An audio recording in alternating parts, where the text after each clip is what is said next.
Today we're going to talk about Mophead Hydrangeas and how to cut them so we can get the most bloom and reinvigorate them so that new growth is pushing up from the soil and that we don't have just a big massive trunk over the years.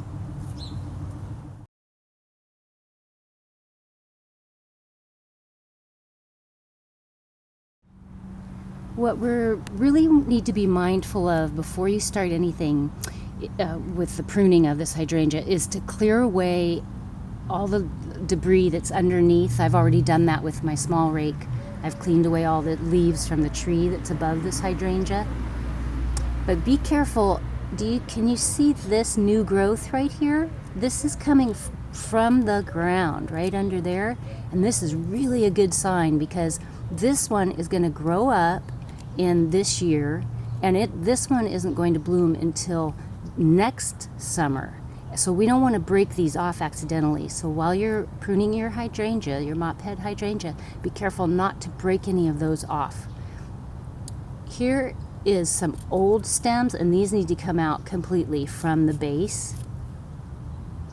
And then we're going to be shortening all these stems. So if you follow me up here, stems like this one that did not bloom last summer, I'm going to be cutting this one by about 1/3 the height. I'll just show you right now. You're looking for healthy buds. See these buds right here? And you're kind of getting into the shadows there, sorry. But here's healthy buds here also.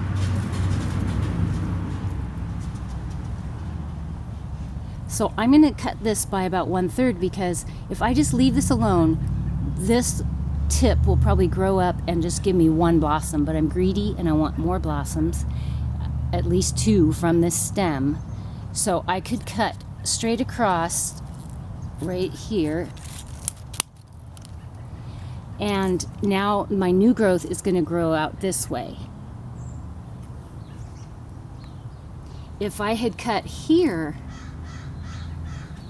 then my new growth is going to be growing 6 o'clock, 12 o'clock. And sometimes you might not want that. If I had a stem right behind it and they would be competing, because I'm picturing all this growth in a few months and it's going to be very full.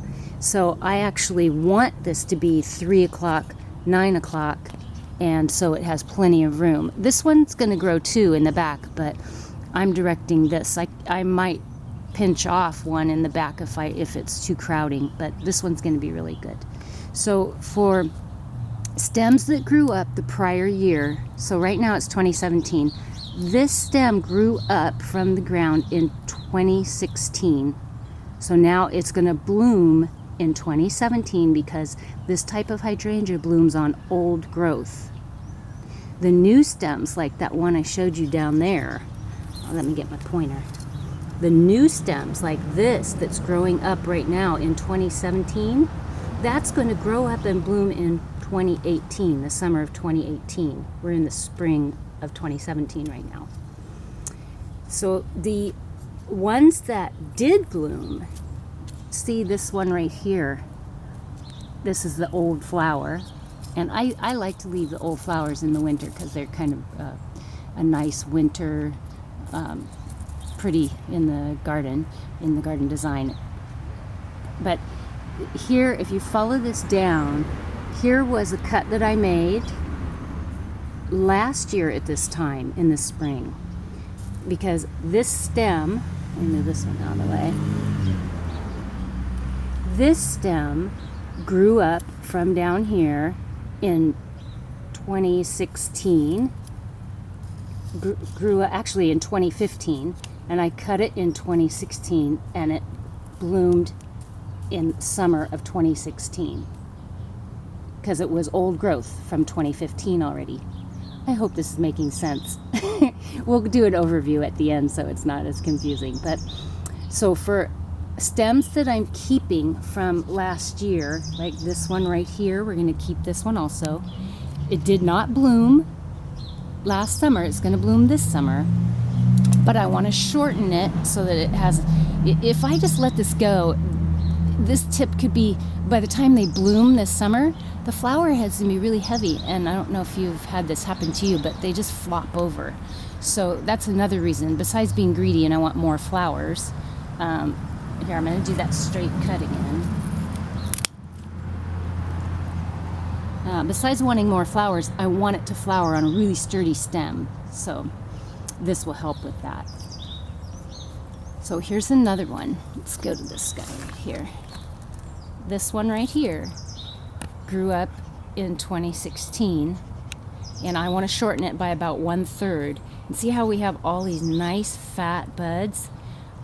Sometimes when I prune for people, they've never pruned their hydrangea, so when I come along, all of this is bare or the buds are dead and it's not going to be able to be rejuvenated very well. If you only cut off the tips every year and you don't do this pruning, pretty soon you're just going to have a massive trunk down at the bottom. And look at mine. There's no trunk down here. Can you see in there? See down in here? Let's look inside this hydrangea here. We're trying to not have a trunk. This hydrangea, if you can believe it, is 20 years old. And see, there's no trunk in here. And see, if you can see back in here, I have a flashlight on, I hope you can see. Here's new growth, and that's what to be careful not to break. That's gonna come up this year in 2017, and it will bloom in 2018. And you wanna keep the center and all around it free of debris. Now we're gonna go into the center here. I'm gonna gently move these leaves out of the way and see if we have any new growth coming up from the center. And we don't right now, but by moving the debris out of the center, we may get some new growth still from there. But you don't want to cut off the sunlight in there. You want to have plenty of sunlight reaching the center so that you don't end up having just a big empty hole all the time. You don't want a big trunk and you don't want a big hole. So that one we're trying to make sure that we save, and we're trying to encourage a nice open center. I want to talk about snails for a second, because this plant today is pretty full of snails, and if you leave the snails and you don't take care of slugs, snails, earwigs. Oh, look at right here. Here's one of our little snails, Munchy Munchy. That snail would love to eat all those tips. All those tips coming up from the bottom, from the ground. The snails, sometimes you'll think, oh look, I have a bunch of new tips coming up, yay. And then you come back in a few days and they're all munched to the ground. So make sure you bait for slugs, snails, earwigs, and sow bugs. Make sure that your tools are sharp before you start a project like this. It's always good to have sharp tools before you start pruning on something. I'm going to go through and you'll just follow along while I prune out about 1/3 of the height. So here is the stem I'm going to work on. I'm going to go all the way down, and it goes way down there. So half would be about here, right? We want to do about 1/3. So I could go here, but I think I'm going to go to this one because it's going the new growth is 6 o'clock, 12 o'clock. So I'm going to come in here, do a straight cut across. See how the new growth is opposite each other on the stem? See, here's, oh look, slug. Ugh. And opposite each other. So on plants that have growth that is opposite, you want to do straight cuts across, leaving about 1/4 inch or so there. On a rose, let's pretend this is a rose, so let me get rid of this. The growth on the hydrangea is opposite each other, so you do the straight cuts. On a rose, say, you're doing angled cuts because the new growth is not opposite, but alternate. So you have new growth on a rose going here, and then it steps up, and then new growth comes out here, and then it steps up, and new growth comes out here. So let's pretend this is a rose stem. You would be doing an angled cut, not so angled that you cut off the back. See that? Refrain from doing that. But you want to do, on a rose, you would be doing an angled cut so that any water would go away from the bud. But on the hydrangea, you're doing a straight across in between the two. And sometimes you don't have to. Sometimes the second one died off, but you still do a straight cut. I'm going to go through and just quickly cut some of the growth that came up from last year. I'm cutting off about 1/3 of that. And then I'm going to go over to this one. And, oh, luckily, see down in here, we've got some buds down here too. So I could go here, but I want to go even shorter. I'm going to go right here. Okay. When you're pruning, always visualize the new growth, that you're visualizing what it's going to look like in the summer. So right now, I know that I'm going to cut this one completely out, so I can prune down to this set. So I've pruned away this piece, knowing that this leaf here is going to push, well, all of these are going to push growth, but this is going to fill in because I know this I'm going to remove completely. I'm going to do a thinning cut on this one. I'm going to follow it all the way down and prune it out from the base now. Let me show you that. So I don't know if you can get, and look, I have to be careful. Here's that one I don't want to break. See that? So first let me just cut to get this out of the way. And then I'm going to move this one back, and I'm going to go in here. Actually, oh look, do you see that? Can you see that little guy? I just want to point out all these new ones that we're going to try not to break off. Here's one over here, and here's the big one. And underneath here, you can see another one. Really, when you're pruning, just slow down, and if you don't have time, come back later and finish it. When you rush in pruning, you could cut yourself for one, but you also make unfortunate cuts, and you can't put them back once you've done it. So let me see if I can reach in here.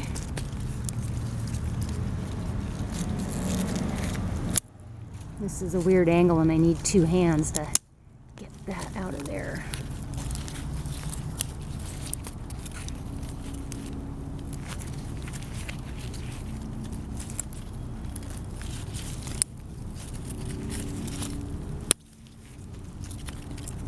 Oh, one more.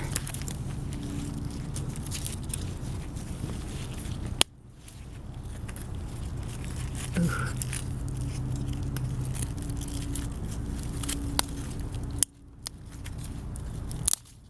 Oof, there we go.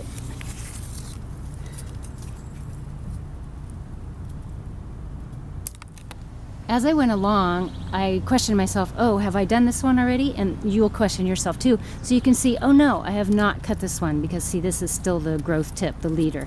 So I'm gonna follow this down, and I think I'm gonna go to this nice healthy set here, because I know I'm cutting this one out. So now we've shortened all of the last year's stems, but now we're gonna remove about 1 in 5 of the oldest stems that have already bloomed a couple of times, like this one right here. See how there's no new healthy buds on here? So I'm going to follow this all the way down to the ground, if I can.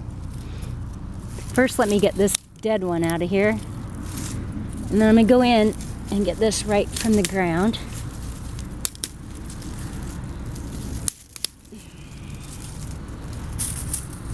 This one too.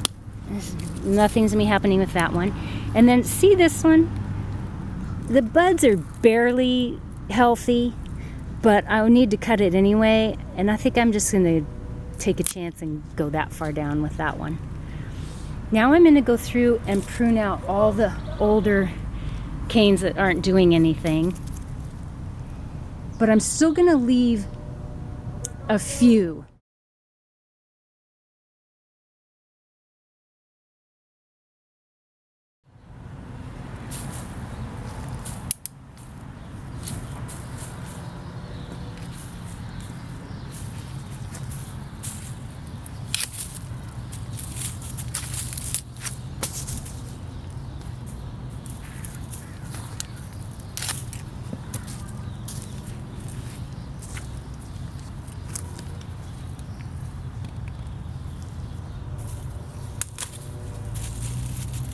we're still following the D, D, D, and C. Dead, damaged, diseased, and crossing also. So if you don't know what you're doing, first prune out everything that's dead. Like this one right here, there's no new nodes on this one. I'm going to follow it all the way down and cut it out. As I go along, I might shake, see how big something is, because my face is right in here and I don't always see the whole picture. But you can gently grab onto it with your pruners and give it a shake and go, oh yeah, oh, okay, follow it up, and then prune it out. Pruning is a two-handed endeavor most of the time. Same thing with this one. There's nice new tips I can see in here. Oh, there's a whole bunch of them. Yay! You're not going to believe what this looks like this summer. It's going to be so full.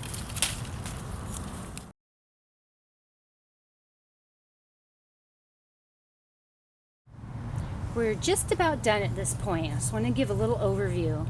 Depending on how tall you want your Mophead Hydrangea to bloom, I could actually leave this, but then it would be blooming a little higher than I want it to in this part of my garden. So now that I've cleared out dead, diseased, damaged, and crossing. You always follow those rules when you're pruning. But then I've shortened all of the stems that I want to shorten, and I'm encouraging those new ones to come up. But now I can see where I could prune this one just a little bit farther down, because I still have this and these buds right here. I'm leaving this one just because I'm getting a little greedy. I want a little bit more flowers. But essentially, it's pretty much done. This one here, I think I might prune. And then I'm just going to allow those new ones to come up. Look at all these yummy new ones. Now they won't bloom this year unless this is coming off of old growth. Then it will bloom this year. But if this is coming from the ground, it will bloom next summer. Let's review. First, you're going to follow the dead, disease, dying, and crossing good pruning practices for where to start. But now let's go over the cuts that we did.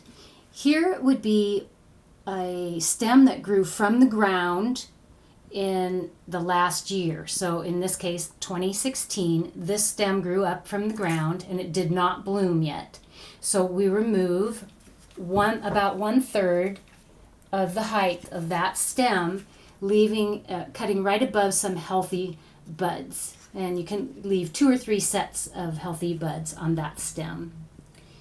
The next cut is, here's a stem that I'm leaving for this year, but this is attached to old growth. And so with this one, you can just prune out. You're gonna go in here and prune out the dead flower. Okay. And then remember, you're removing about 1 in 5 of the older stems completely to the ground so that you can invigorate new growth coming up from the ground. So that's this one. There's no really great new healthy buds showing here. And so I remove this one completely from the ground. And then this happens to everybody. So I want to encourage you, in pruning, ideally you don't want to hear oops, but it happens to me too. And when I cut this one out, I was trying to just cut this part out because it's dead and I wanted to leave all of this yumminess. But oops, I cut it and the whole thing came out. So I cut the whole thing out. So just keep going. Don't lose faith and don't beat yourself up. It'll be fine. And just keep on going. You can do it. So if you liked our videos, please subscribe and tell your friends. Thanks for stopping by. Just a reminder, we haven't talked about it yet, but you are going to be leaving some old stems if they have good nodes on them, if they have some buds that are fat and ready to push growth. You could tell the older stems because it's either whiter than the ones that just grew up after 1 year. So this one is probably 2 years old. And I've kept it. You can take these older ones, and if they have some healthy growth and you need to keep them, leave about 2 or 3 sets of healthy buds. So you're still going to prune them down, but leave about 2 or 3 sets of healthy buds. Here's the one that grew up last year in 2016, and if you follow it up, I cut off about 1/3 of the height. But on the older stems that are, you can tell because they're more white, and also they've probably bloomed already, you're gonna prune leaving 2 or 3 sets of healthy buds on that one. You're not gonna prune out every single old stem. You're gonna prune out about 1 in 5 of the older stems. Let me clear up some terminology so you don't get confused. This right here, this little tiny growth, that would be considered a bud. And normally when you're pruning your hydrangea, it's just going to be full, hopefully, of healthy buds like this. This up here basically can be called a stem already because it's pushing growth from the bud that was here. Usually I'm pruning this a couple of weeks before we're taping this, so all I'm seeing are either healthy buds, or if you look right here, this one's not really looking that healthy, so I wouldn't normally do a cut right above that. I would do it above something that was looking like it was full and plump, which is, see how these are skinny? These are skinny buds. They'll probably push growth too. But over here, that's a nice plump bud. So I just wanted to clarify that so you don't get confused, because when you're pruning your hydrangea, you may not have stems pushing growth already.